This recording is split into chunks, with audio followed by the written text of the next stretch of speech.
இயேசு கிறிஸ்துவின் நாமத்தினாலே இந்த காலை வேளையில கூடி வந்திருக்கிற உங்கள் ஒவ்வொருவரையும் அன்போடு கூட நான் வாழ்த்துகிறேன்.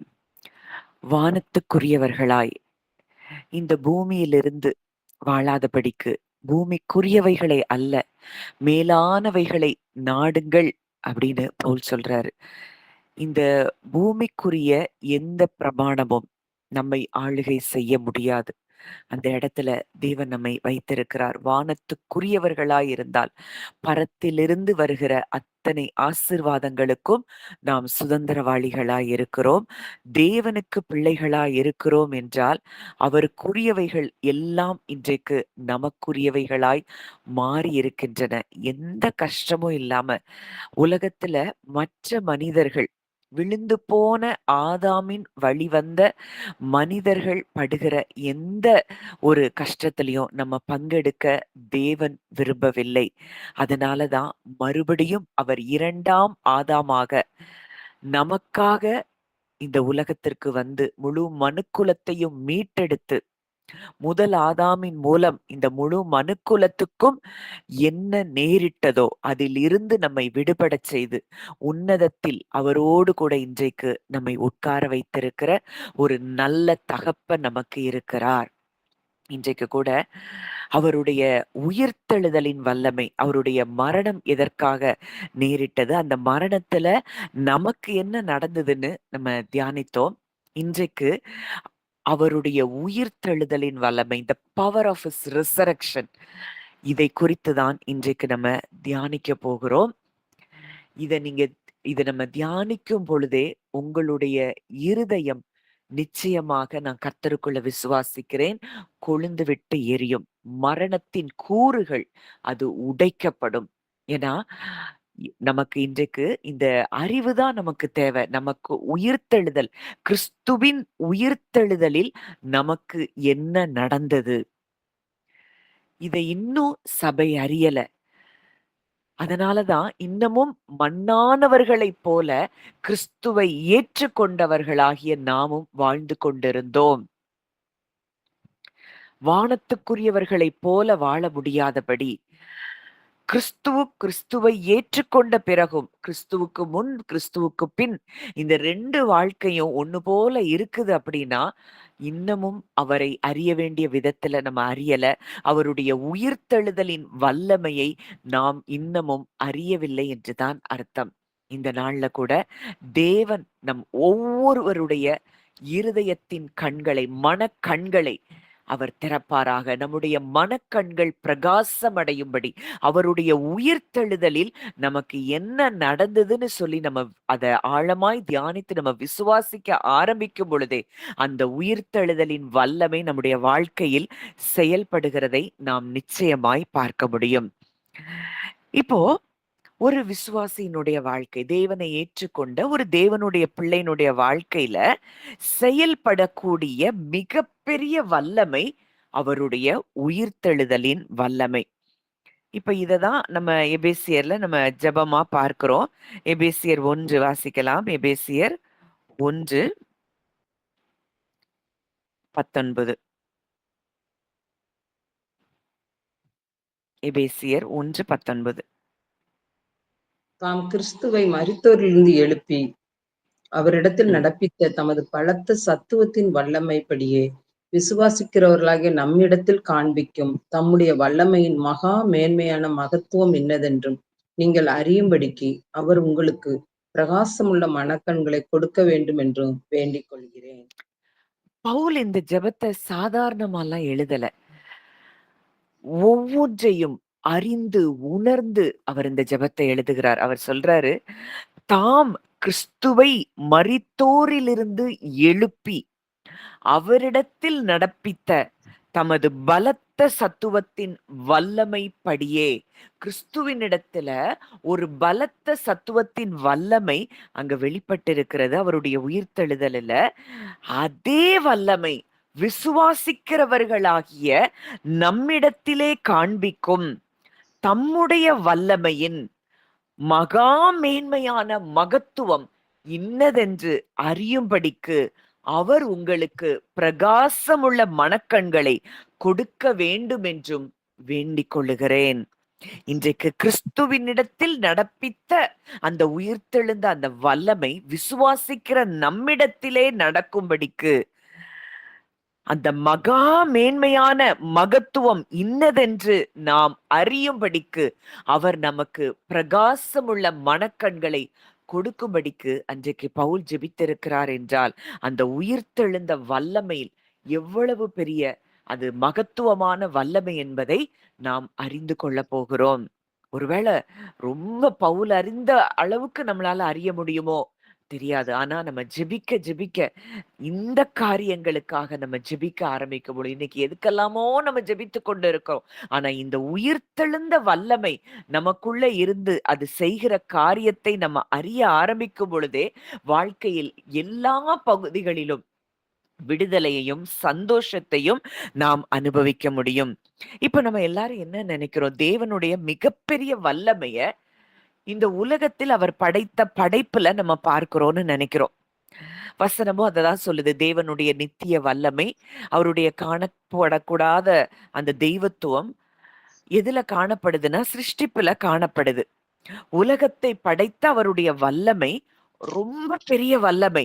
ஆனால் பாவம், சாபம், மரணம் இது எல்லாவற்றையும் வென்று இயேசுவை உயிர்த்தெழுப்பின வல்லமை அந்த சிருஷ்டிப்பின் வல்லமையை விட அது மேலான வல்லமையாய் இருக்கிறது. இந்த சிருஷ்டிப்புல நம்ம பார்க்கிறோம். இந்த சிருஷ்டிப்பு எதுவுமே இல்லாததை உண்டாக்குகிறது. இந்த முதல் ஆதாமின் நிமித்தம் முழு மனுக்குலமும் அதற்கப்புறம் மரணத்துக்குள்ள போகுது. இந்த உயிர்த்தெழுதல் இந்த உயிர்த்தெழுதலின் வல்லமை மரித்தவைகளை மீண்டும் ஜீவனுக்கு கொண்டு வருகிறது. இதுதான் உயிர்த்தெழுதலில் இருக்கக்கூடிய மகா மேன்மையான வல்லமை. சிருஷ்டிப்புல இல்லாதத ஒன்ன உருவாக்குது. இந்த உயிர்த்தெழுதலின் வல்லமை என்ன செய்து மரித்து போனவைகளை உயிர்ப்பிக்கிறது.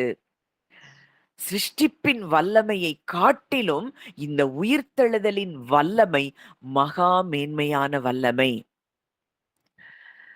அதனாலதான் வசனத்துல நம்ம பார்க்கிறோம், ஒருவன் கிறிஸ்துவுக்குள் இருந்தால் அவன் புது சிருஷ்டியா இருக்கிறான், பழையவைகள் ஒளிந்து போயின, எல்லாம் புதிதாயின. ஆதியாகமத்துல தேவன் உலகத்தை சிருஷ்டித்தார். ஆனால் கிறிஸ்துவின் உயிர்த்தெழுதலின் மூலம் அவர் புதிய மனுஷனை உருவாக்கினார். பழைய மனுஷன் என்ன செய்றான்? அவருடைய மரணத்தில் அழிக்கப்பட்டு உயிர்த்தெழுதலில் புதிய மனுஷனாய் அவன் உருவாக்கப்படுகிறான். பழைய வாழ்க்கை முடிந்து போய் அங்கே புதிய வாழ்க்கை தொடங்குகிறது. பாவத்தின் அடிமைத்தனத்திலிருந்து முழு முழு முழு மனுக்குலமும் நாம் எல்லோரும் பாவம் செய்து தேவ மகிமையற்றவர்களாகி அந்த வாழ்க்கையில இருந்து தேவனுடைய பிள்ளை என்கிற ஸ்தானம் இந்த உயிர்த்தெழுதல் தான் நமக்கு கொடுத்தது. மரணத்திலிருந்து நாம் எல்லோரும் ஜீவனுக்கு உட்பட்டு விட்டோம். இனி மரணம் நம்மை ஆளுகை செய்வது இல்லை. ஏன்னா இந்த உயிர்த்தெழுதலின் சாயலில் நாம் இணைக்கப்பட்டிருக்கிறோம் என்றால் இந்த உயிர்த்தெழுதலின் பிரமாணம், இந்த ஜீவனின் ஆவியின் பிரமாணம் தான் நம் வாழ்க்கையில் செயல்பட ஆரம்பிக்கும். இதெல்லாம் இன்னும் நம்ம தியானிக்க தியானிக்க இந்த உயிர்த்தெழுதலின் வல்லமை நமக்குள்ள என்ன செய்ய தொடங்கினது அப்படிங்கிறது இன்னும் நமக்கு ஆழமாய் புரிகிறதா இருக்கும். அப்போ இந்த எபேசியர்ல அவர் ஜெபிக்கிற ஜெபத்தினுடைய மிக முக்கியமான அந்த நோக்கமே அவருடைய உயிர்த்தெழுதலின் வல்லமை நமக்குள்ளே என்ன செய்ய ஆரம்பித்தது. அப்போ இவர் பவுல் அதிகமா ஜெபிக்கிறது, அவங்களுக்கு அத கொடுங்க, இத கொடுங்க, இந்த ஆசீர்வாதத்தை கொடுங்க அப்படின்னு ஜெபிக்கல. நம்மை யார் என்று அறியும்படிக்கு, நமக்குள்ளே வைத்திருக்கிற அவர் வைத்திருக்கிற மகிமையையும் மகத்துவத்தின் வல்லமையையும் உயிர்த்தெழுதலின் வல்லமையையும் நாம் அனுபவிக்கும்படிக்கு, நம்முடைய மனக்கண்கள் பிரகாசிக்கும்படிக்கு அவர் ஜெபித்திருக்கிறார். இன்றைக்கும் இந்த மனக்கண்கள் பிரகாசம் அடையும்படியாக தேவன் நம்மோடு கூட அவருடைய வார்த்தைகள் மூலம் இடைப்பட்டு கொண்டிருக்கிறார். இப்போ இந்த உயிர்த்தெழுதல் அப்படின்ன உடனே நமக்கு ஞாபகம் வர்றது ஈஸ்டர். அந்த நாள்ல அவருடைய உயிர்த்தெழுதல கொண்டாடுறோம். அவ்வளவுதான். ஆனா, கிறிஸ்து உயிர்த்தெழுந்தது போல வாசிக்கலாம். ரோமர் 6ஆம் அதிகாரம் 4ஆம் வசனம். ரோமர் மேலும் 6:4. மேலும் பிதாவின் மகிமையினாலே கிறிஸ்து மரித்தோரிலிருந்து எழுப்பப்பட்டது போல நாமும் புதிதான ஜீவன் உள்ளவர்களாய் நடந்து கொள்ளும்படிக்கு அவருடைய மரணத்துக்குள்ளாக்கும் ஞானஸ்நானத்தினாலே கிறிஸ்துவுடனே கூட அடக்கம் பண்ணப்பட்டோம். மேலும் பிதாவின் மகிமையினாலே கிறிஸ்து மரித்தோரிலிருந்து எழுப்பப்பட்டது போல. எப்படி அவர் எழுப்பப்பட்டாராம்? பிதாவின் மகிமையினாலே. நம்ம ரோமர் 8:11 பார்க்கிறோம். இயேசுவை மரித்தோரிலிருந்து எழுப்பினவருடைய ஆவி. அப்போ அவருடைய மகிமையினாலே கிறிஸ்து மரித்தோரிலிருந்து எழுப்பப்பட்டது போல நாமும் புதிதான ஜீவன் உள்ளவர்களாய் நடந்து கொள்ளும்படிக்கு. இப்ப நம்ம எப்படி நடக்கணும்? புதிதான ஜீவன் உள்ளவர்களாய் நடக்க வேண்டுமாம். நடந்து கொள்ளும்படிக்கு அவருடைய மரணத்திற்குள்ளாக்கும் ஞான ஸ்நானத்தினாலே கிறிஸ்துவுடனே கூட அடக்கம் பண்ணப்பட்டோம். அடுத்த வசன வாசிங்க அன்றி. ஆதலால் அவருடைய மரணத்தின் சாயலில் நாம் இணைக்கப்பட்டவர்களானால் அவர் உயிர்த்தெழுதலின் சாயலிலும் இணைக்கப்பட்டிருப்போம். அடுத்த வசனம். நாம் இனி பாவத்துக்கு ஊழியம் செய்யாதபடிக்கு பாவ சரீரம் ஒளிந்து போகும் பொருட்டாக நம்முடைய பழைய மனுஷன் அவரோடு கூட சிலுவையில் அறையப்பட்டதென்று அறிந்திருக்கிறோம். இப்போ உயிர்த்தெழுதலின் சாயலில் மரணத்தின் இப்போ அவர் மரித்தப்போ ஒரு ஆதாமுக்கு நல்லா கவனிக்கணும். இருதயத்துல இந்த வார்த்தைகள் உங்களுக்கு பதிக்கப்படும் பொழுது அவருடைய உயிர்த்தெழுதலின் வல்லமை உங்களுடைய ஆவி, ஆத்துமா, சரீரம் எல்லாவற்றிலும் நீங்க அந்த வல்லமை செயல்படுகிறதை நீங்கள் அனுபவிக்க முடியும். இப்ப ஒரு மனிதனுடைய கீழ்ப்படியாமையினாலே முழு மனுக்குலமும் மரணம், பாவம், மரணம் என்கிற பிரமாணத்துக்குள்ள அது சிக்கிக் கொண்டது. இப்போ இந்த 2ஆம் ஆதாமாகிய கிறிஸ்துவின் மரணத்திலே நம்ம என்ன செய்தோம்? அந்த மரணத்தின் சாயலில் இணைக்கப்பட்டோம். ஒரு ஆதாமுக்கு நேர்ந்தது முழு மனுக்குலத்துக்கும் நேரும் என்றால், இந்த 2ஆம் ஆதாமாகிய கிறிஸ்துவுக்குள்ள நம்ம இருக்கிறோம் அப்படின்னா, இந்த கிறிஸ்துவுக்குள்ள இருக்கிற நமக்கு அவர் மரணம் அடைந்த பொழுது அந்த மரணத்தின் சாயலில் நாமும் இணைக்கப்பட்டோம். அவர் மரணம் அடைஞ்சப்போ நம்ம மரணம் அடைந்தோம். இதுதான் நிஜம், இதுதான் சத்தியம். ஒரு ஆதாமுக்கு நேர்ந்தது முழு மனுக்குலத்துக்கும் நேர்வதை நம்ம நம்ப முடியுதுன்னா, ஏன் இதை இன்னும் நம்ப முடியல? கிறிஸ்து மரித்த பொழுது நானும் மரித்தேன். அவருடைய அந்த மரணத்தின் சாயலில் நாம் இணைக்கப்பட்டவர்களானால் அவர் உயிர்த்தெழுதலின் சாயலிலும் இணைக்கப்பட்டிருப்போம். அப்போ இன்றைக்கு அந்த சாயலில் நாம் இணைக்கப்பட்டு விட்டோம். கிறிஸ்துவினுடைய உயிர்த்தெழுதலின் சாயலில் நாம் இணைக்கப்பட்டிருக்கிறோம். நாம் இனி பாவத்துக்கு ஊழியம் செய்யாதபடிக்கு பாவ சரீரம் ஒளிந்து போகும் பொருட்டாக நம்முடைய பழைய மனுஷன் அவரோடே கூட சிலுவையில் அறையப்பட்டதென்று அறிந்திருக்கிறோம். இப்போ பாவ சரீரம் நம்ம சரீரத்துல ரோமர் 7 நம்ம தியானித்தோம். என்னுடைய சரீரத்தில் ஒரு பிரமாணம். இந்த பிரமாணம் தான் இது நம்முடைய முன்னோர்ல இருந்து ஆதாம்ல இருந்து வந்த பிரமாணம் நம்முடைய சரீரத்தில் செயல்பட்டு கொண்டிருந்தது. மனதுல நன்மை செய்யணும்னு நினைக்கிறோம். மனதுல தேவனுடைய நியாயப்பிரமாணத்துக்கு நம்ம கீழ்ப்படியணும்னு நினைக்கிறோம். ஆனா நம்மளால செய்ய முடியல. ஏன்னா சரீரத்துல ஒரு பிரமாணம் செயல்பட்டு கொண்டு இருந்தது. இப்போ 2ஆம் ஆதாமாகிய கிறிஸ்துவின் மரணத்திலே நாம் இணைக்கப்பட்டபடியினால் இப்போ அந்த பாவ சரீரம் என்ன செய்து ஒளிந்து போனது. நம்ம என்னதான் நல்லது செய்யணும், நம்ம அன்பு செலுத்தணும்னு நினைக்கிறோம், மன்னிக்கணும்னு நினைக்கிறோம், பொறாமப்படக்கூடாதுன்னு நினைக்கிறோம், கிறிஸ்துவின் சுபாவம் தான் நமக்குள்ள வெளிப்படணும்னு நினைக்கிறோம். ஆனா இது எதுவுமே முடியாம இன்னொரு ஒரு பிரமாணம் நம்முடைய சரீரத்தில் செயல்பட்டு கொண்டிருந்தது. இந்த பிரமாணம் ஒளிந்து போகும் பொருட்டாக அந்த பாவ சரீரம் இன்றைக்கு கிறிஸ்துவுடனே கூட அது ஒளிந்து போகும் பொருட்டாக நம்முடைய பழைய மனுஷன் அவரோடே கூட சிலுவையில் அறையப்பட்டதென்று அறிந்திருக்கிறோம். இன்றைக்கு அந்த பழைய மனுஷன் முதல் ஆதாமில் இருந்து அந்த வழித்தோன்றலிலிருந்து வந்த நமக்கு அந்த பழைய சரீரம் பாவ சரீரம் இன்றைக்கு நம்ம தாய் தகப்பன் நம்ம மூதாதையர் இவங்க மூலமா நம்ம சரீரத்தில் வந்த எல்லா எல்லா பிரமாணங்களும் முடிவுக்கு வந்துவிட்டது. இதுதான் கிறிஸ்துவின் மரணத்தில் நமக்கு நேர்ந்த காரியம். இத முதல்ல அறிஞ்சாதான் இந்த சரீரத்தின் பிரமாணத்துல இருந்து விடுபட முடியும். இந்த சரீர பிரமாணம் என்ன செய்யும்? இந்த பாவ சரீரம் இந்த சரீரத்துல ஒரு பிரமாணம் இருக்கு. இது எப்பொழுதுமே நம்மை அந்த மரணத்திற்கு நேரம் மரணத்தின் பிரமாணத்திலேயே நம்மள வைத்து கொண்டிருக்கும். பூமியில இருக்கிற மனுஷனை போலதான் நம்மளை சிந்திப்போம். வானத்துக்குரியவர்களாய் நம்ம சிந்திக்க முடியாது. இந்த உலகம் என்ன சொல்லுது? இந்த உலகத்துல உள்ள மனிதர்கள் என்ன சொல்றாங்க? இங்க உள்ள காரியம் என்ன சொல்லுது? இதுதான் பெருசா தெரியும். இந்த சரீர பிரமாணம் ஒளிந்தால் மாத்திரமே நம்முடைய எண்ணங்களிலே மாற்றங்கள் உண்டாகும்.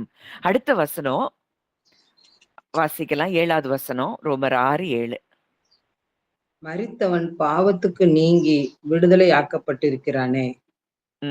அதுக்கு அடுத்தது வாசிங்க. ஆகையால் கிறிஸ்துவுடனே கூட நாம் மரித்தோமானால் அவருடனே கூட பிழைத்தும் இருப்போம் என்று நம்புகிறோம். அடுத்தது, மரித்தோரிலிருந்து எழுந்த கிறிஸ்து இனி மரிப்பதில்லை என்று அறிந்திருக்கிறோம். மரணம் இனி அவரை ஆண்டு கொள்ளுவதில்லை. இங்க மரித்தவன் பாவத்திற்கு நீங்கி விடுதலையாக்கப்பட்டிருக்கிறானே. அப்போ இன்றைக்கு கிறிஸ்துவுடனே கூட நம்ம மரிச்சிட்டோம். இதை எவ்வளவு தூரத்துக்கு நிஜமாய் உங்க வாழ்க்கையில பார்க்கிறீர்களோ? நம்ம எல்லாரும் கிறிஸ்து மரித்த பொழுது மரித்திருக்கிறோம் அப்படின்னா நம்ம பாவத்திற்கு நீங்கி விடுதலையாக்கப்பட்டிருக்கிறோம். அப்போ எப்படி அந்த மரணம் என்கிற பிரமாணம் நம்முடைய வாழ்க்கையில் செயல்பட முடியும்?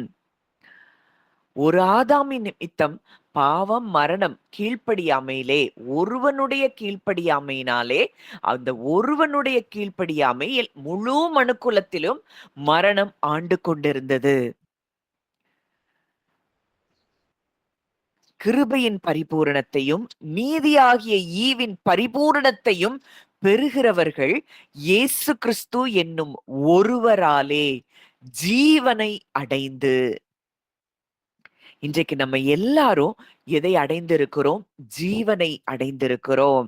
மரித்தவன் எல்லா பாவத்திலிருந்து இன்றைக்கு நீங்களாக்கி நம்முடைய சரீரம் முழுவதும் இத தியானிக்கணும். இத தியானிக்க தியானிக்க தியானிக்கதான் நம்முடைய எண்ணங்களிலே மாற்றங்கள் உண்டாகும். நீ பாவத்துல இருந்து வெளியே வா, பாவத்துல இருந்து வெளியே வான்னு என்னதான் சொன்னாலும் வெளியே வர முடியாது. முதலாவது இந்த பிரமாணத்திலிருந்து நான் விடுதலையாக்கப்பட்டிருக்கிறேன் அப்படிங்கிறத அந்த ரெவலேஷன் நாலேஜ் அந்த வெளிச்சம் எப்போ நமக்கு வருதோ அப்போதான் உண்மையாகவே ஒரு மனிதன் பாவத்தின் எண்ணங்களிலிருந்து அவன் வெளியே வர முடியும். அடுத்த வசனம் பார்க்கிறோம். ஆகையால் கிறிஸ்துவுடனே கூட மரித்தோமானால் அவருடனே கூட பிழைத்தும் இருப்போம் என்று நம்புகிறோம். இப்ப அவர் கூட மரிச்சது உண்மைனா இன்றைக்கு அவர் கூட தான் நம்ம பிழைத்திருக்கிறோம்.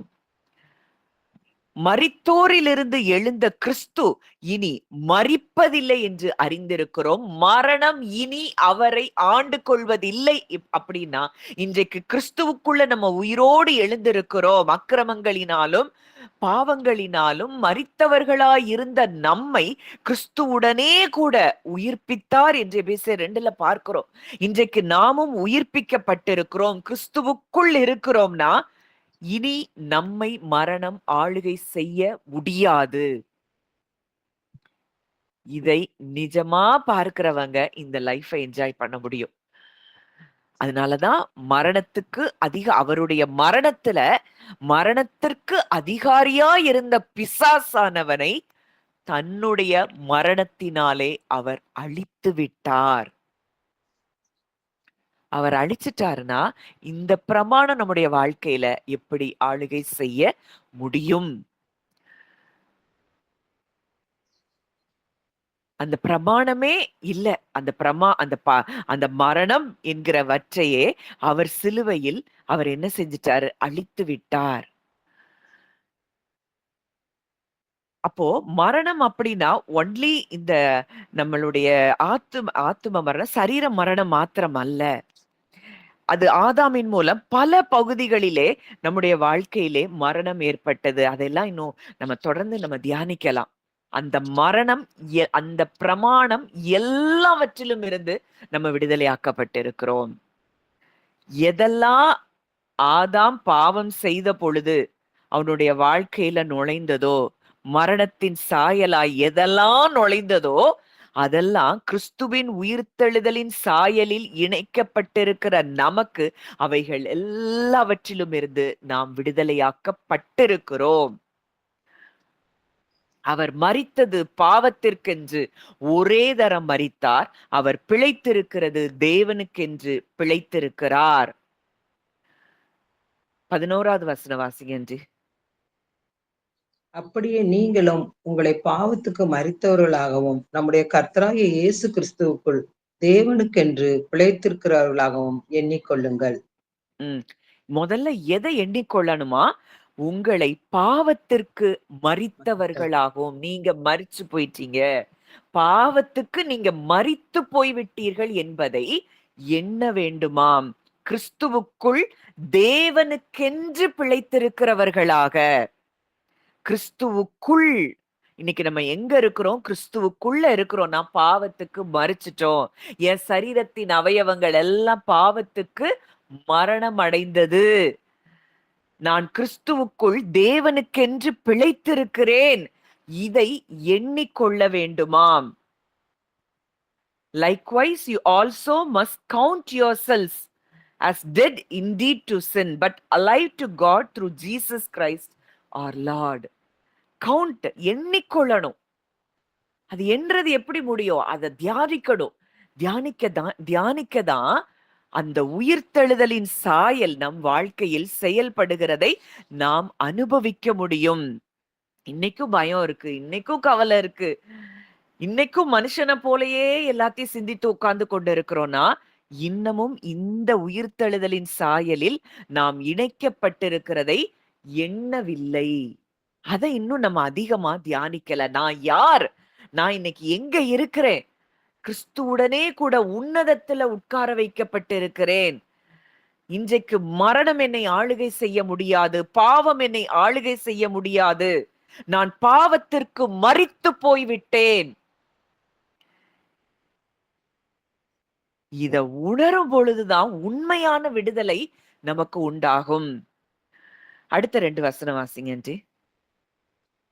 ஆகையால் நீங்கள் சரீர இச்சைகளின்படி பாவத்திற்கு கீழ்ப்படியத்தக்கதாக சாவுக்கு ஏதுவான உங்கள் சரீரத்தில் பாவம் ஆளாதிருப்பதாக நீங்கள் உங்கள் அவயவங்களை அநீதியின் ஆயுதங்களாக பாவத்துக்கு ஒப்புக்கொடாமல் உங்களை மரித்தோரிலிருந்து பிழைத்திருக்கிறவர்களாக தேவனுக்கு ஒப்பு கொடுத்து உங்கள் அவயவங்களை நீதிக்குரிய ஆயுதங்களாக தேவனுக்கு ஒப்பு கொடுங்கள்.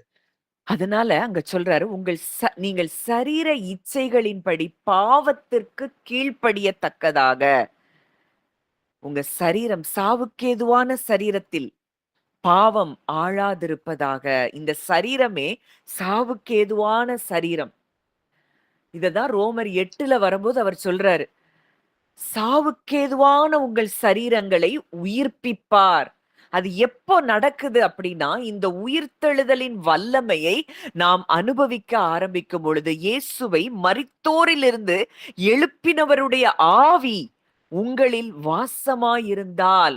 இன்றைக்கு கிறிஸ்துவை நம்ம விசுவாசிக்கிறோம்னா பரிசுத்த ஆவியானவர் நமக்குள்ளே இருக்கிறார். கிறிஸ்துவை மரித்தோரிலிருந்து எழுப்பினவருடைய ஆவி நமக்குள் இருக்கிறார்ங்கிறதையே நம்ம எப்ப அதிகமாய் உணர முடியும்னா, நாம் அவர் மரித்த பொழுது நாம் மரித்து, அவர் உயிர்த்தெழுந்த பொழுது நாமும் உயிர்த்தெழுந்திருக்கிறோம் என்பதை உணரும் பொழுதுதான் இந்த காரியங்கள் நமக்குள்ளே நடக்கிறது. இப்போ இந்த உங்களுடைய சரீரத்தில இந்த பாவத்திற்கு கீழ்ப்படியத்தக்கதாக அந்த எண்ணங்களை நீங்கள் மேற்கொண்டு அடுத்த வசனம் சொல்லுது. அடுத்த வசனம், நீங்கள் உங்கள் அவயவங்களை, நம்மளுடைய organs, present your bodies members அப்படின்னு கொடுத்திருக்கு. அப்போ அவயவங்கள், கண்ணு, காது, மூக்கு, நம்மள எந்த அவயவங்கள், சரீரத்துல இருக்கிற எந்த அவயவங்களையும் பாவத்திற்கு ஒப்புக்கொடாமல் உங்களை மரித்தோரிலிருந்து பிழைத்திருக்கிறவர்களாக தேவனுக்கு ஒப்பு கொடுத்து உங்கள் அவயவங்களை நீதிக்குரிய ஆயுதங்களாக தேவனுக்கு ஒப்பு கொடுங்கள். Present yourselves to God as those who are alive from the dead and your members to God as instruments of righteousness. அப்போ இன்றைக்கு தேவ நீதி நமக்கு கொடுக்கப்பட்டிருக்கிறது. அவராலே, விசுவாசத்தினாலே நாம் நீதிமான்கள் ஆகி இருக்கிறோம். இன்றைக்கு தேவ நீதி இன்றைக்கு நம்முடைய சரீரத்தின் அவயவங்களுக்கும் கொடுக்கப்பட்டிருக்கு. அந்த சரீரத்தின் அவயவங்களை நீதிக்குரிய ஆயுதங்களாக, இதெல்லாம் நீதிக்குரிய ஆயுதம், வெப்பன்ஸ் ஆஃப் ரைட்டியஸ்னஸ்,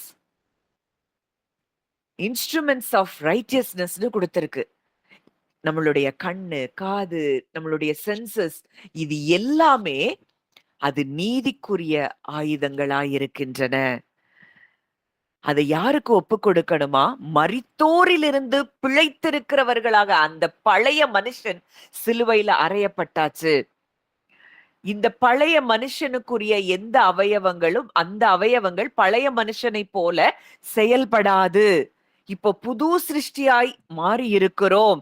கிறிஸ்துவின் உயிர்த்தெழுதலில் நாமும் உயிரடைந்து புது சிருஷ்டியாக மாறி நம்ம சரீரத்தின் அவயவங்களை அவருக்கு ஒப்பு கொடுத்து அந்த அவயவங்கள் நீதிக்குரிய ஆயுதங்களாக தேவனுக்கு ஒப்பு கொடுக்க வேண்டுமாம். அப்ப என்ன, இதுவரைக்கும் ஒரு பிரமாணம் நம்ம சரீரத்துல செயல்பட்டது. இந்த சரீரத்தை அவயவங்களில் செயல்பட்ட பிரமாணத்தை வெல்லும்படியாக தேவனுடைய உயிர்த்தெழுதலில் நாம் இணைக்கப்பட்டிருக்கிறோம். இப்ப அவயவங்கள், இது எல்லாம் நீதியின் அவயவங்கள் என்பதை நாம் உணர்ந்து அதை அவருக்கு ஒப்பு கொடுக்கணும். அவ்வளவுதான். நம்ம எண்ணங்கள், சிந்தனைகள், யோசனைகள், நம்மளுடைய எல்லாமே இந்த சென்சஸ் வழியாவே நம்ம பாடியில அந்த ஒரு பிரமாணம் செயல்பட்டு கொண்டிருந்தது.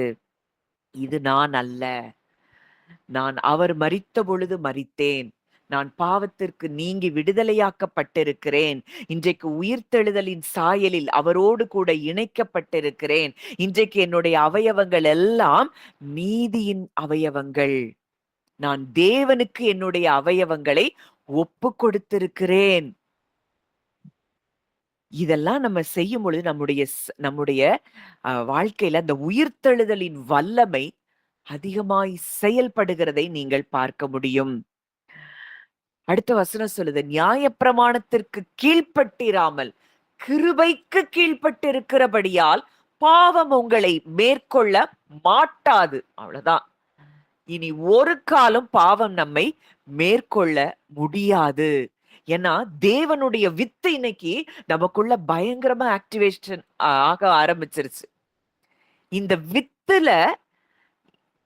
வித்து நமக்குள்ள செயல்பட ஆரம்பிக்கும் பொழுது பாவம் நம்மை மேற்கொள்ள முடியாது. ஏன்னா கிறிஸ்துவின் வித்திலிருந்து நம்ம மறுபடியும் பிறந்திருக்கிறோம். பழைய நாம் இரத்தத்தினாலாவது, மாம்ச சித்தத்தினாலாவது, புருஷனுடைய சித்தத்தினாலாவது பிறவாமல் தேவனாலே பிறந்திருக்கிறோம். இனி நம்மை பாவம் ஒரு காலம் மேற்கொள்ள முடியாது. அது பழைய மனுஷன் என்ன செஞ்சிட்டான்? அவரோடு கூட சிலுவையில் மரித்து விட்டான். அதுல 16வது வசனம் வாசிங்க. மரணத்துக்கு ஏதுவான பாவத்துக்கானாலும் நீதிக்கு ஏதுவான கீழ்ப்படிதலுக்கானாலும் எதற்கு கீழ்ப்படியும்படி உங்களை அடிமைகளாக ஒப்பு கொடுக்கிறீர்களோ அதற்கே கீழ்ப்படுகிற அடிமைகளா இருக்கிறீர் என்று அறியீர்களா? மரணத்துக்கு ஏதுவான பாவத்துக்கானாலும், எது மரணத்துக்கு ஏதுவா இருக்குது? பாவம். மரணத்துக்கு ஏதுவான பாவத்துக்கானாலும், நீதிக்கு ஏதுவான கீழ்ப்படிதலுக்கானாலும், நமக்கு நீதியை கொண்டு வருகிறது கீழ்ப்படிதல். இப்போ கிறிஸ்துவின் கீழ்ப்படிதலினாலே, ஒரு மனுஷனுடைய கீழ்ப்படிதலினாலே நாம் நீதிமான்கள் ஆக்கப்பட்டிருக்கிறோம். அந்த நீதி நமக்கு கொடுக்கப்பட்டிருக்கிறது. எதற்கு கீழ்ப்படியும்படி உங்களை அடிமைகளாக ஒப்புக் கொடுக்கிறீர்களோ அதற்கே கீழ்ப்படுகிற அடிமைகளாய் இருக்கிறீர்கள் என்று அறியீர்களா? இன்றைக்கு மரணத்துக்கு ஏதுவான பாவத்துக்கு நம்ம ஒப்பு கொடுத்திருக்கிறோமா நம்மை அடிமையாய்? இல்ல நீதிக்கு ஏதுவான கீழ்ப்படிதலுக்கு நாம் நம்மை ஒப்பு கொடுத்திருக்கிறோமா? இன்றைக்கு அவர் நிமித்தம், அவர் செய்து முடித்த செயலின் நிமித்தம் நாம் எல்லோரும் நீதிமான்கள் ஆக்கப்பட்டிருக்கிறோம் என்றால் அதற்கு நம்மை ஒப்பு கொடுக்க வேண்டும்.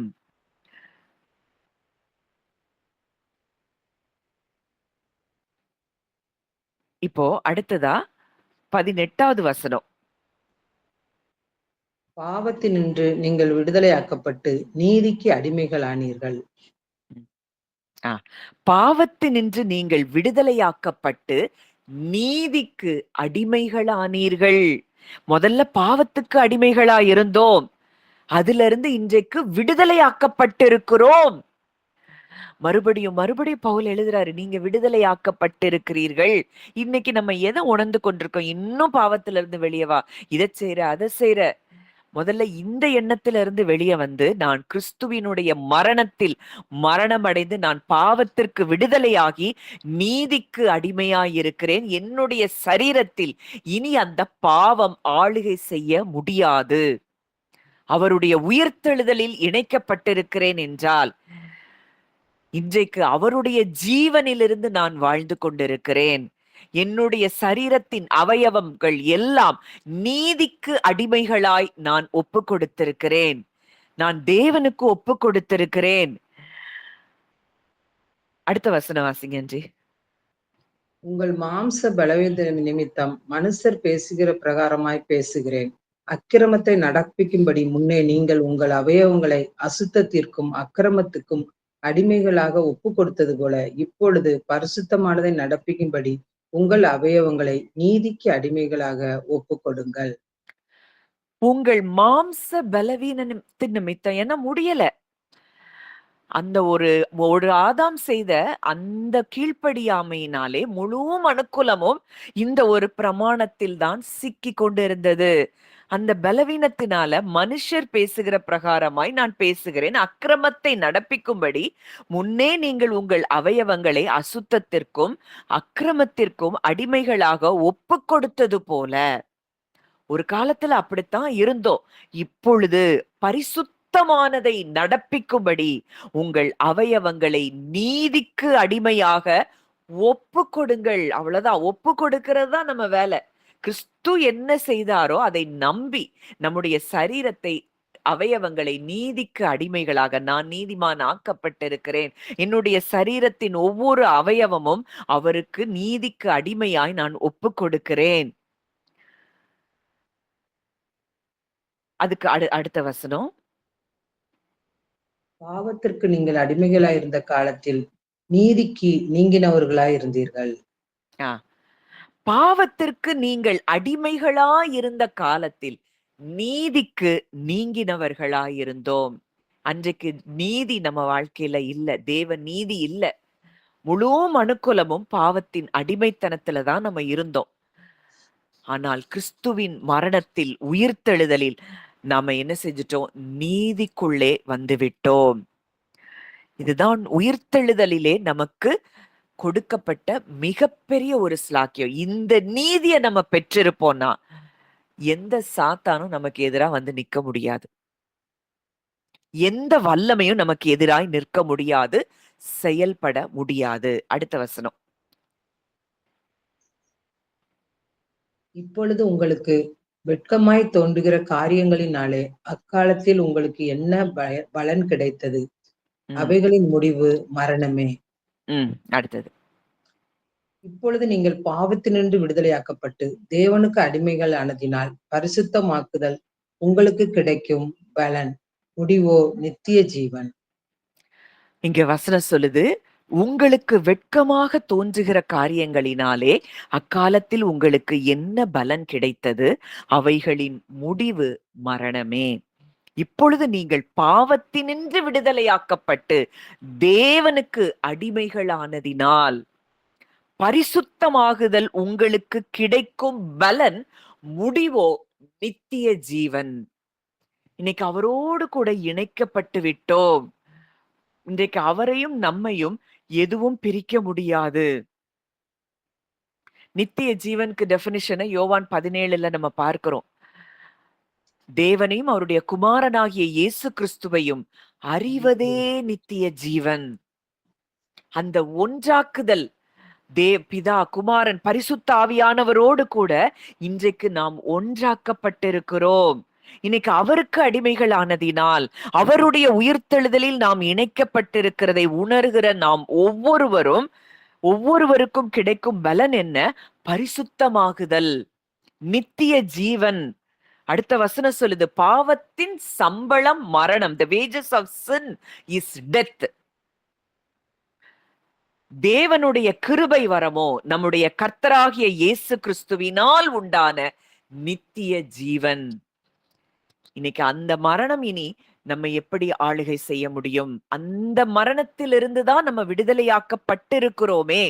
கிறிஸ்து மரித்த பொழுது நாம் மரித்து, கிறிஸ்து உயிர்த்தெழுந்த பொழுது நாமும் உயிர்த்தெழுந்தபடியினால் அந்த பாவம் மரணம் என்கிற பிரமாணத்திலிருந்து நாம் விடுதலையாக்கப்பட்டு விட்டோம்.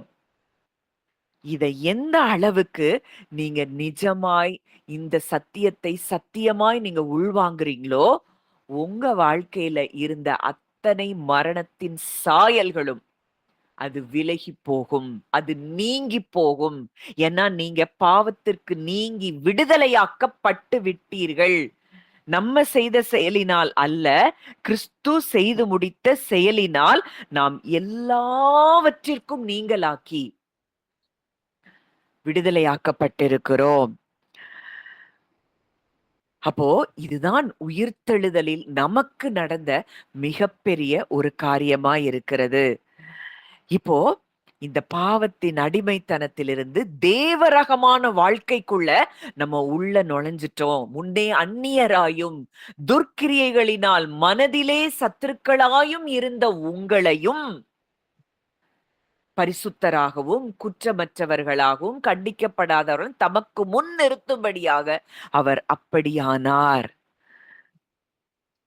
அப்போ முன்னாடி அப்படித்தான் இருந்தோம். ஆனா கிறிஸ்துவுக்குள் இன்றைக்கும் இந்த சத்தியத்தை உணர ஆரம்பிக்கும் பொழுதே நீங்க எங்க இருக்கிறீங்க? உன்னதத்துல இருக்கிறீங்க.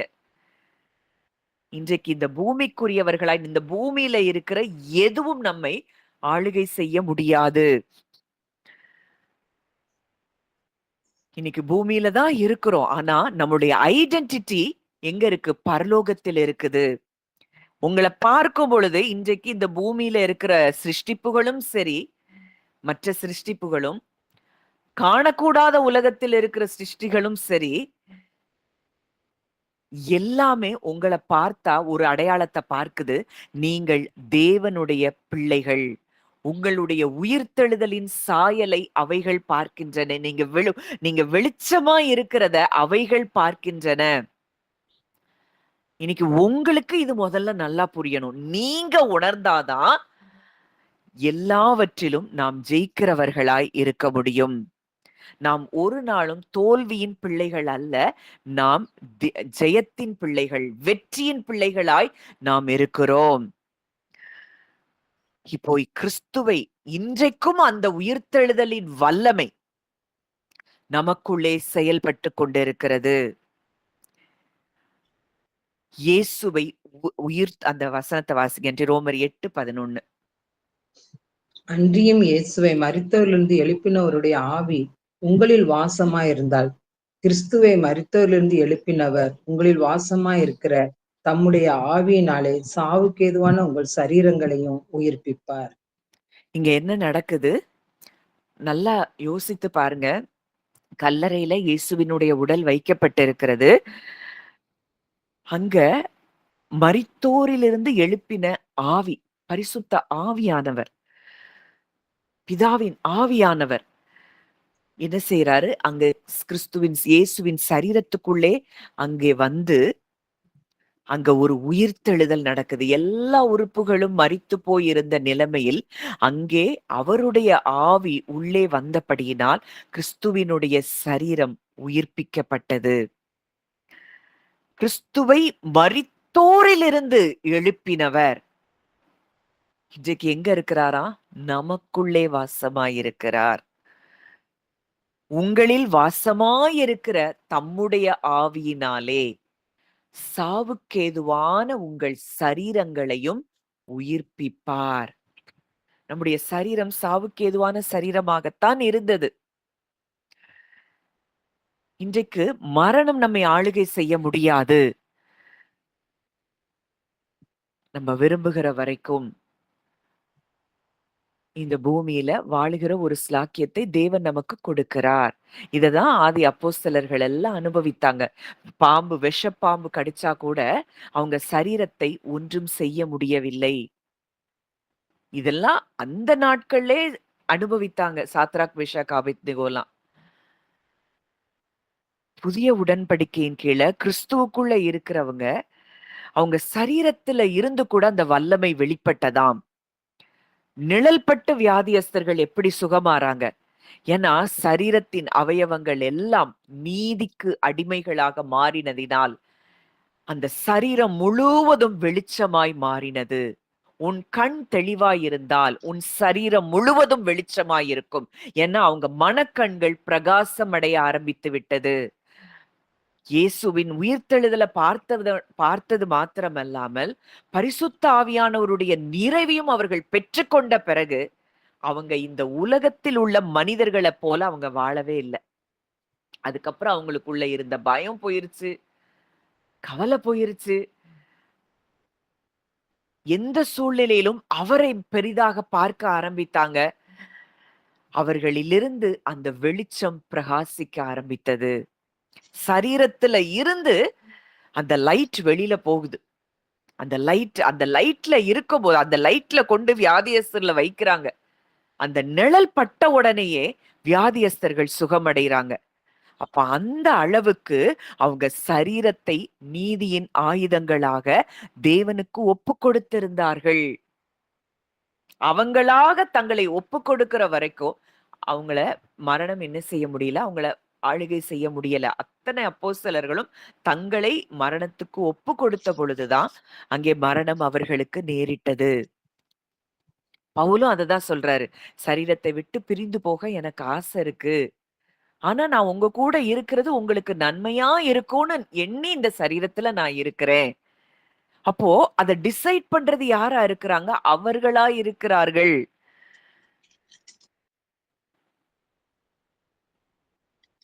இதுதான் சுவிசேஷத்தினாலே நமக்கு வெளியரங்கமாக்கப்பட்டிருக்கிறது.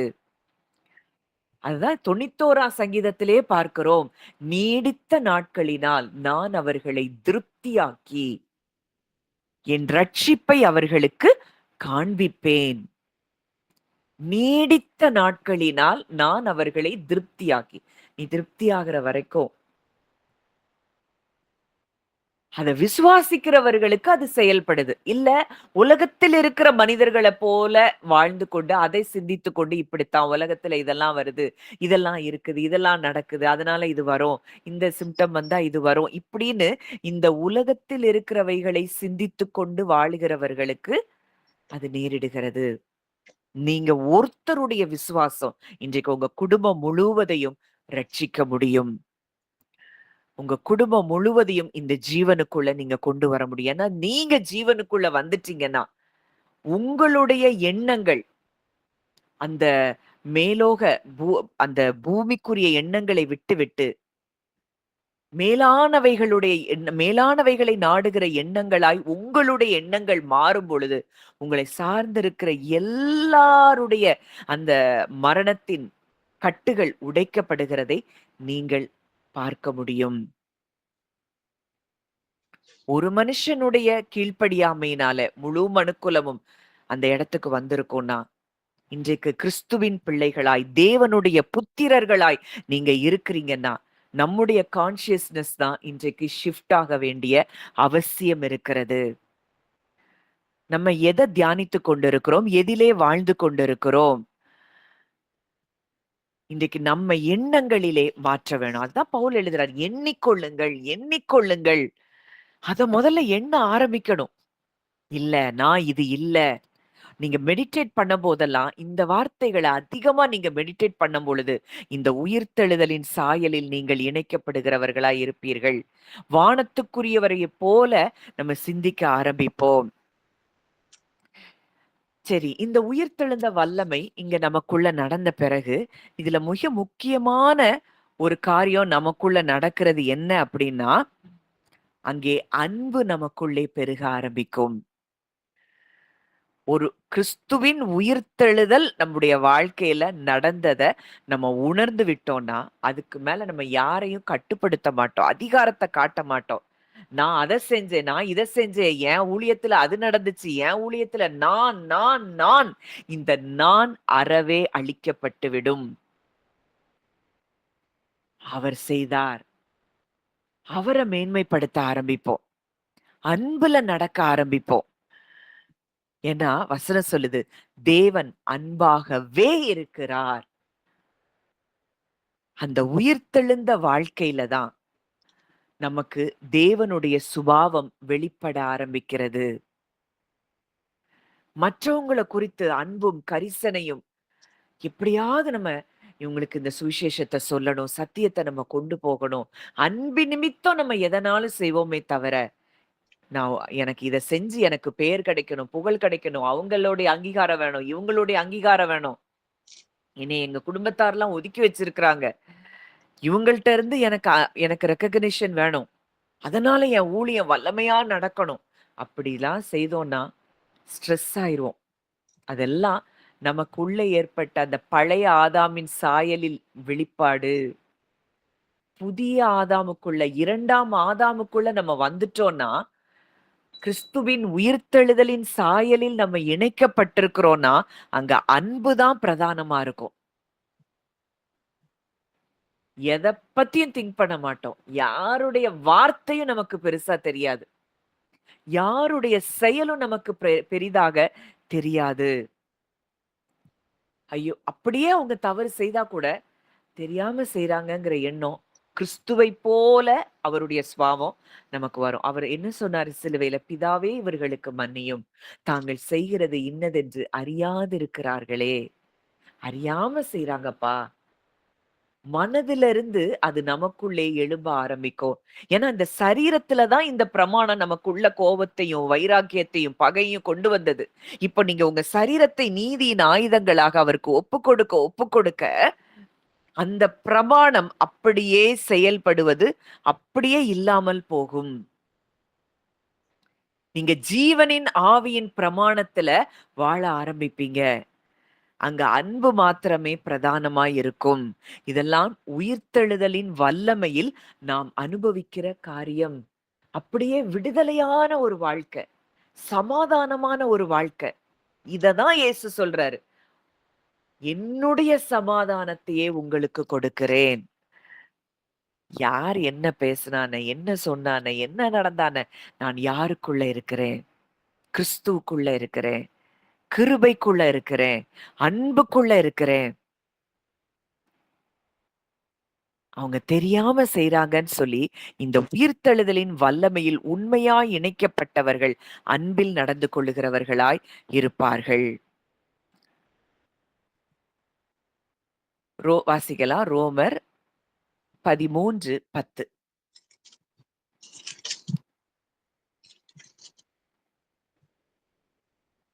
அன்பானது பிறனுக்கு பொல்லாங்கு செய்யாது. ஆதலால் அன்பு நியாயப்பிரமாணத்தின் நிறைவேறுதலாயிருக்கிறது. அன்பானது பிறனுக்கு பொல்லாங்கு செய்யாது. அன்பு நியாயப்பிரமாணத்தின் நிறைவேறுதலாய் இருக்கிறது. இப்போ நம்ம எல்லாருமே அப்படிதான் இருந்தோம். நியாயப்பிரமாணத்துக்கு கீழ்ப்பட்டு இதை செய்யணும், அதை செய்யணும், தேவனுக்கு இதை செய்யணும், அதை செஞ்சு நம்ம நல்லவங்களாகணும்.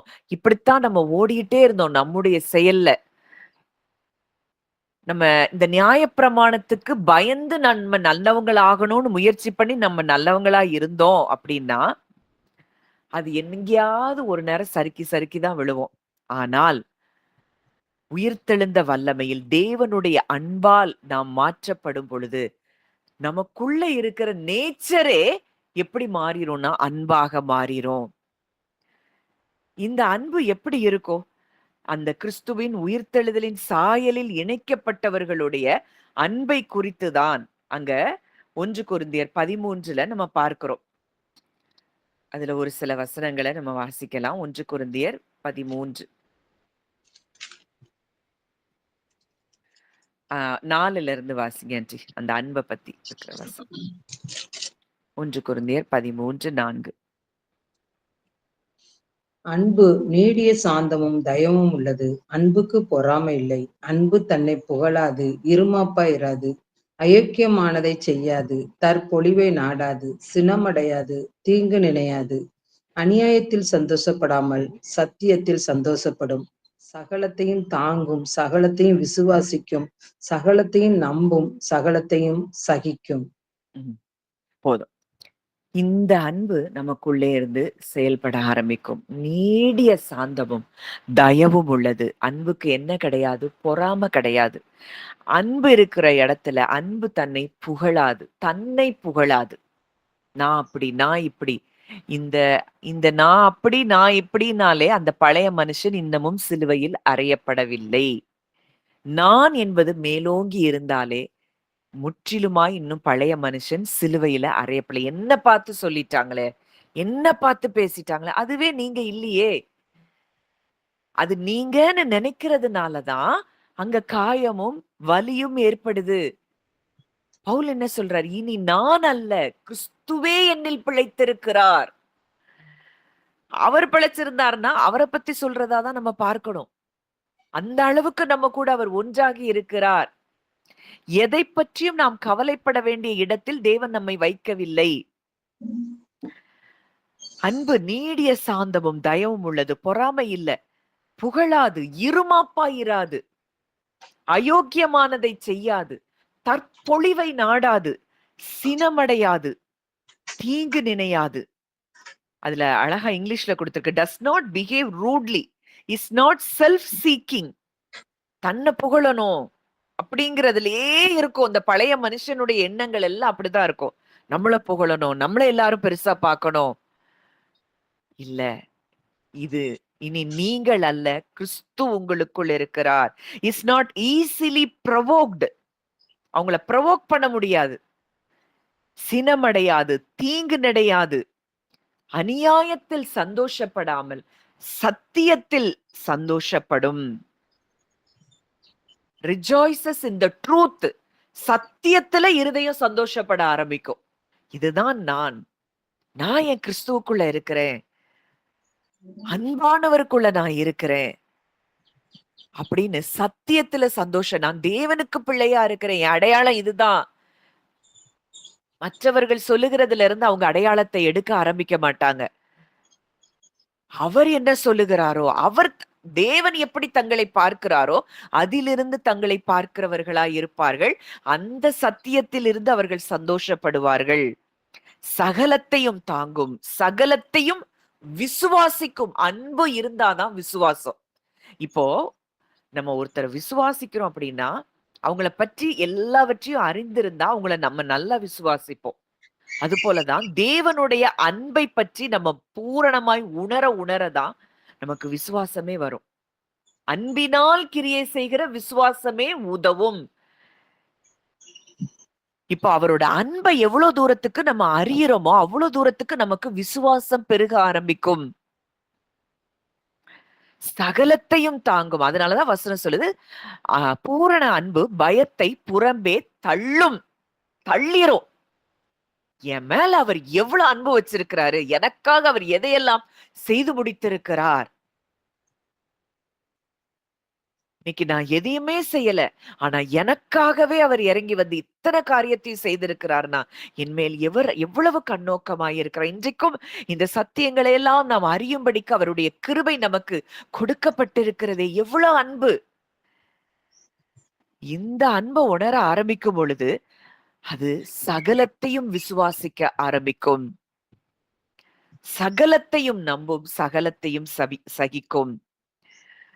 அன்பு ஒரு காலும் என்ன செய்யாதான், ஒளிந்து போகாது. இப்பொழுது அந்த கடைசி வசனம் சொல்லுது, விசுவாசம், நம்பிக்கை, அன்பு இம்மூன்றும் நிலைத்திருக்கிறது, இவைகளில் அன்பே பெரியது. இந்த அன்பு இருந்தா இதெல்லாம் தன்னால வந்துரும். அவருடைய அன்பை நம்ம எப்ப உணர்ந்து கொள்ள ஆரம்பிக்கிறோமோ,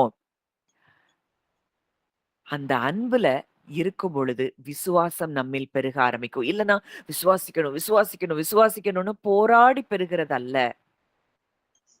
அந்த அன்பில், உயிர்த்தெழுதலின் வல்லமையில், அவருடைய அன்புல நம்ம இருக்கும் பொழுது, அந்த அன்பை நம்ம உணரும் பொழுது, இந்த அன்பு நம்மிலிருந்து வெளிப்பட ஆரம்பிக்கும். இந்த அன்பு மத்தவங்கள பழிவாங்காது, மத்தவங்கள மன்னிக்கும், தாழ்மையா இருக்கும்.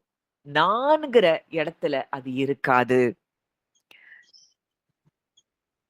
அப்போ இந்த உயிர்த்தெழுதலின் வல்லமை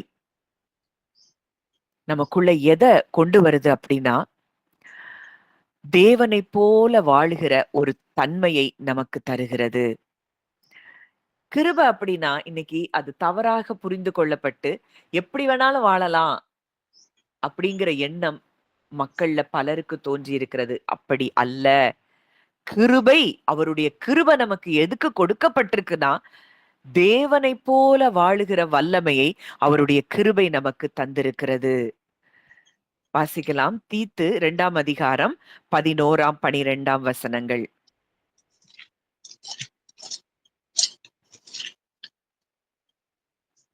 தீத்து 2, 11, 12. ஏனெனில் எல்லா மனுஷருக்கும் ரட்சிப்பை அளிக்கத்தக்க தேவ கிருபையானது பிரசன்னமாகி, நாம் அவபக்தியையும் லௌகீக இச்சைகளையும் வெறுத்து தெளிந்த புத்தியும் நீதியும் தேவ பக்தி உள்ளவர்களாய் இவ்வுலகத்தில் ஜீவனம் பண்ணி. அடுத்தது வாசிருங்க. நாம் நம்பி இருக்கிற ஆனந்த பாக்கியத்துக்கும் மகா தேவனும் நமது இரட்சகருமாகிய இயேசு கிறிஸ்துவனுடைய மகிமையின் பிரசன்னமாகுதலுக்கும் எதிர்பார்த்து கொண்டிருக்கும்படி நமக்கு போதிக்கிறது. அடுத்த வசனம். அவர் நம்மை சகல அக்கிரமங்களின்று மீட்டுக்கொண்டு தமக்குரிய சொந்த ஜனங்களாகவும் நற்கிரியைகளை செய்ய பக்தி வைராக்கியம் உள்ளவர்களாகவும் நம்மை சுத்திகரிக்கும்படி நமக்காக தம்மை தாமே ஒப்பு கொடுத்தார். இங்க வசனம் தெளிவா சொல்லுது, இந்த கிருபை எதுக்கு கொடுக்கப்பட்டிருக்கா? எல்லா மனுஷருக்கும் ரட்சிப்பை அளிக்கத்தக்க தேவ கிருபையானது பிரசன்னமாகி. எதுக்கு பிரசன்னமாகி இருக்கு? அவபக்தியையும் லௌகிக இச்சைகளையும் வெறுத்து தெளிந்த புத்தியும் நீதியும் தேவ பக்தியும் உள்ளவர்களாய் இவ்வுலகத்திலே ஜீவனம் பண்ணி, நாம் நம்பியிருக்கிற ஆனந்த பாக்கியத்துக்கும் மகாதேவனும் நமது இரட்சகருமாகிய இயேசு கிறிஸ்துவினுடைய மகிமையின் பிரசன்னமாகுதலுக்கும் எதிர்பார்த்து கொண்டிருக்கும்படி நமக்கு போதிக்கிறது. அவருடைய மகிமையின் பிரசன்னமாகுதல் இது எங்க நடக்கணும்? நமக்குள்ள நடக்கணும். இது நமக்குள்ளே நடக்கும்படிக்கு அங்க என்ன நடக்குது? கிருபை கொடுக்கப்பட்டிருக்கிறது. இது எதுக்கெல்லாம்? நம்ம அவபக்திய லௌகிக இச்சைகளை வெறுக்கும்படிக்கு அந்த கிருபை நமக்கு கொடுக்கப்பட்டிருக்கிறது. தெளிந்த புத்தி நீதி தேவ பக்தி உள்ளவர்களாய் உலகத்திலே ஜீவனம் பண்ணி. நம்ம 2 தீமோத்தேயு 1:7 பார்க்கிறோம். தேவன் நமக்கு பயமுள்ள ஆவியை கொடாமல் பலமும் அன்பும் தெளிந்த புத்தியும் உள்ள ஆவியையே கொடுத்திருக்கிறார். இதெல்லாம் அவருடைய ஈவாய் நம்ம பெற்றிருக்கிறோம். இதுக்காக தான் நமக்கு கிருபை கொடுக்கப்பட்டிருக்கிறது. ஆனா இன்னைக்கு உலகத்துல கிருபை தவறாக புரிந்து கொள்ளப்பட்டு, கிருபைனா என்னனாலும் செய்யலாம், ஆண்டவர் மன்னித்திருவாரு அப்படின்னா இன்னும் பழைய ஆதாம்ல இருந்தே வெளியே வரலன்னு அர்த்தம். பழைய மாம்சத்துல இருந்தே வெளியே வரலன்னு அர்த்தம். அந்த கிருபை நமக்கு, இதெல்லாம் நமக்கு ஒருவேளை நம்மள்ட்ட இருக்கலாம். ஆனா அவருக்குள்ள போக போக போக போக இது எல்லாத்துல இருந்து நம்ம விடுபட ஆரம்பிக்கிறோம். அவரை போல சுபாவம் உள்ளவர்களாய் நாம் மாற ஆரம்பிக்கிறோம். அப்போ இந்த உயிர்த்தெழுதலின் வல்லமை அன்பை நம்மிலிருந்து வெளிப்படுத்த ஆரம்பிக்கிறது. நற்கிரியைகளை செய்ய பக்தி வைராக்கியம் உள்ளவர்களாய் நாம் மாற ஆரம்பிக்கிறோம். அவருக்குரிய சொந்த ஜனங்களாக நாம் மாறியிருக்கிறோம். அதற்காகவே நம்மை சுத்திகரிக்கும்படி நமக்காக தம்மை தாமே அவர் ஒப்பு கொடுத்தாராம். அப்போ நம்ம இன்னைக்கு எதை விதைக்கிறோம்? அது ரொம்ப முக்கியம். அன்ப விதைக்கணும். இரக்கமுள்ளவர்கள் பாக்கியவான்கள், அவர்கள் இரக்கம் பெறுவார்கள். சாந்த குணம் உள்ளவர்கள் பாக்கியவான்கள், அவர்கள் பூமியை சுதந்தரித்துக் கொள்ளுவார்கள். இன்றைக்கு இந்த அன்பு, இந்த கனிகள் இருக்கும் பொழுது, இந்த ஆவியின் கனிகள், உயிர்த்தெழுதலின் வல்லமையின் சாயலில் இணைக்கப்பட்ட நமக்கு இந்த ஆவியின் கனிகள் நமக்குள்ளே செயல்பட ஆரம்பிக்கும் பொழுது, இந்த சாந்த குணம் என்பது அந்த கனியில ஒண்ணு. இந்த சுபாவம் நமக்கு வரும்போது நம்ம பூமியையே சுதந்தரித்துக் கொள்ளுகிறோமாம். இன்னைக்கு இதை சுதந்தரித்துக் கொள்றதுக்கு நம்ம போராடலாம் தேவையில்லை. உங்க கான்சியஸ்னஸ் ஷிஃப்ட் ஆனா போதும். எல்லாரையும், இந்த பூமியையே நம்ம சுதந்தரிக்க முடியும். அப்போ எதை விதைக்கிறோமோ அதை அறுக்கிறோம். நேரத்தை அவருக்குன்னு அதிகமா அவரோடு கூட உறவுல இருக்கிற நேரத்தை அதிகமாய் நாம் விதைக்க அழைக்கப்பட்டிருக்கிறோம். இரக்கத்தை விதைக்கணும்.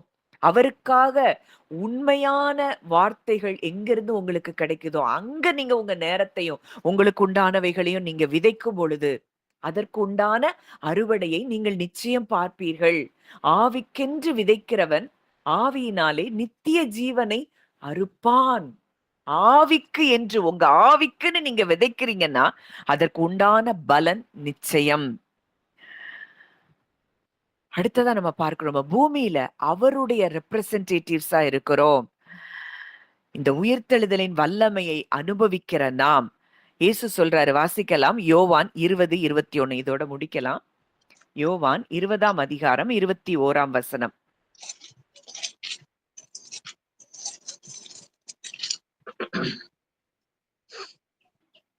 இயேசு மறுபடியும் அவர்களை நோக்கி, உங்களுக்கு சமாதானம் உண்டாவதாக. பிதா என்னை அனுப்பினது போல நானும் உங்களை அனுப்புகிறேன் என்று சொல்லி, போதும். பிதா என்னை அனுப்பினது போல நானும் உங்களை அனுப்புகிறேன். இதுதான் இயேசு கிறிஸ்து நம்மை குறித்து சொன்ன வார்த்தை. என்ன அவர் அனுப்புனாரு, அத போல நான் உங்களை அனுப்புறேன். இன்னைக்கு நம்ம எல்லாரும் சிட்டிசன்ஸ் ஆஃப் ஹெவன், பரலோகத்தின் குடிமக்களாய் நம்ம இருக்கிறோம். அதனால பூமியில அவருடைய அன்பையும் அவருடைய சமாதானத்தையும் அவருடைய வெளிச்சத்தையும் அவருடைய விடுதலையும் ஜனங்களுக்கு கொடுக்கும்படிக்கு அவர் நம்மை அனுப்புகிறார், அனுப்பி இருக்கிறார். அவர் நம்மை அழைத்த அழைப்பே எதற்காக? இந்த பூமியிலே நம்மை அனுப்பி இந்த பூமியில வெளிச்சத்தை கொண்டு வரும்படி, பூமி கர்த்தரை அறிகிற அறிவினால் நிரப்பப்படும்படி நம்மை அனுப்பி இருக்கிறானா. இன்னைக்கு இந்த காலை வேளையில வந்திருக்கிற நீங்க எத்தனை பேருக்கு நம்ம இந்த வெளிச்சத்தை கொடுக்கிறோம்? ரொம்ப முக்கியம். நம்ம மாத்திரம் இத என்ஜாய் பண்ணிட்டு இருக்கிறோமா, இல்ல எத்தனை பேருக்கு இத நம்ம கொண்டு போறோம்? சிலருக்கு நேரம் இருக்கும், சொல்ல முடியும், சிலருக்கு நேரம் இருக்காது. அப்போ ஜீவனுள்ள வார்த்தைகளை நீங்க மற்றவங்களுக்கு கொடுக்கும் பொழுது இன்னும் உங்க வாழ்க்கையில் பிரகாசத்தை நீங்கள் பார்க்க ஆரம்பிப்பீர்கள். நம்ம இன்னைக்கு எவ்வளவு விடுதலை ஆயிருக்கிறோம், ஆனா நம்ம எத்தனை பேருக்கு இத சொல்லி இருக்கிறோம்? இந்த சத்தியம் இப்படி இருக்கு, இதுதான் நிஜம், இத கேளுங்க, உங்க வாழ்க்கையில விடுதலை உண்டாகும். இல்ல நீங்க எத்தனை பேருக்கு இந்த சத்தியத்தை ஷேர் பண்றீங்க? நம்ம அவரோடு கூட உயிர்த்தெழுதலின் வல்லமையில் இணைக்கப்பட்டிருக்கிற நோக்கமே அவர் நம்மை அனுப்புகிறதற்காக. நம்மை இந்த பூமி அவரை அறிகிற அறிவினால் நிரப்பப்படுவதற்காக, வெளிச்சத்தினால் நம்முடைய ஜனங்கள் நிரப்பப்படும்படியாக அவர் நம்மை அனுப்பியிருக்கிறார். அப்போ இன்னைக்கு உங்களுக்குள்ள நீங்க கேட்க வேண்டிய கேள்வி, இன்னைக்கு உயிர்த்தெழுந்த வாழ்க்கையில நம்ம நடக்கிறோமா?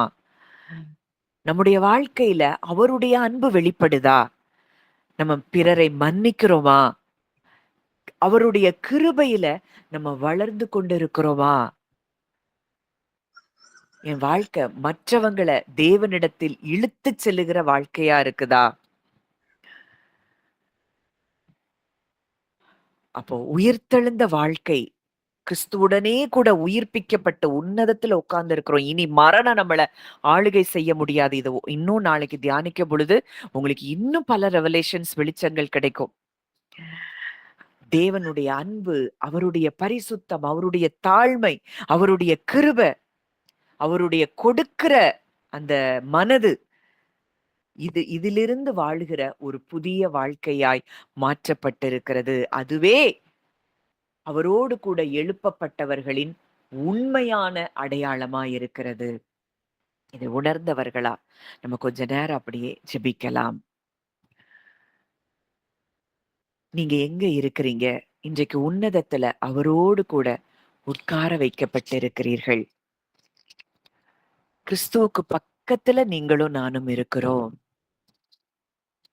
இன்றைக்கு உங்கள ஆளுகை செய்து கொண்டிருந்த காரியங்கள் எல்லாம் இன்றைக்கு உங்க காலுக்கு கீழே தேவன் கொண்டு வந்து விட்டார்.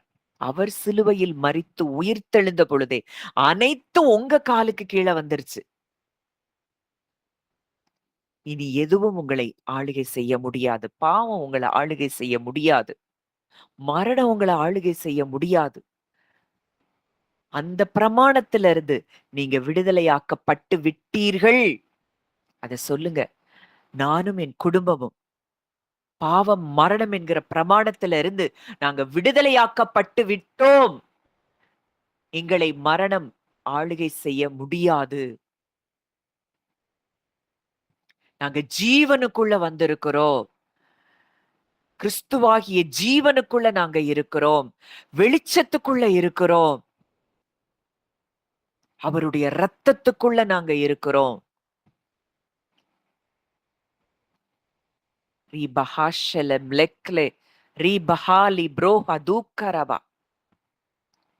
எந்த விதத்திலையும் ஆதாமி எந்தெந்த மரணத்தின் சாயல் எல்லாம் மேற்கொண்டதோ அதிலிருந்து எல்லாம் நீங்க விடுபட்டிருக்கிறீங்க. உங்க சரீரத்தின் அவயவங்கள் இன்றைக்கு நீதியின் ஆயுதங்களாக இருக்கின்றன. அங்க தேவ நீதி இருக்குன்னா அந்த அவயவங்களை எப்படி மரணம் ஆளுகை செய்ய முடியும்? அங்க ஜீவன் உண்டாகிறது, அங்க வெளிச்சம் உண்டாகிறது. இதுக்கு உங்க கண்ணு தான் பிரகாசம் அடையணும். உங்கள் கண் வெளிச்சமாயிருந்தால் உங்கள் சரீரம் முழுவதும் வெளிச்சமாகும். வெளிச்சம் வந்த இடத்துல இருள் இருக்க முடியாது. இன்றைக்கும் இந்த உயிர்த்தெழுதலின் வல்லமையின் சத்தியம் உங்களுக்கு வெளிச்சமா தேவன் தந்திருக்கிறார். இது உங்க சரீரத்தை நிரப்பிக் கொண்டிருக்கிறது. உங்களுடைய ஒவ்வொரு அவயவமும் அது வெளிச்சமாய் மாறுகிறத நீங்க அப்படியே பாருங்க. நீங்க அதை பார்க்கணும், நீங்க அதை எண்ணணும். அததான் பவுல் சொல்றார், எண்ணிக்கொள்ளுங்கள், அதை தியானிங்க.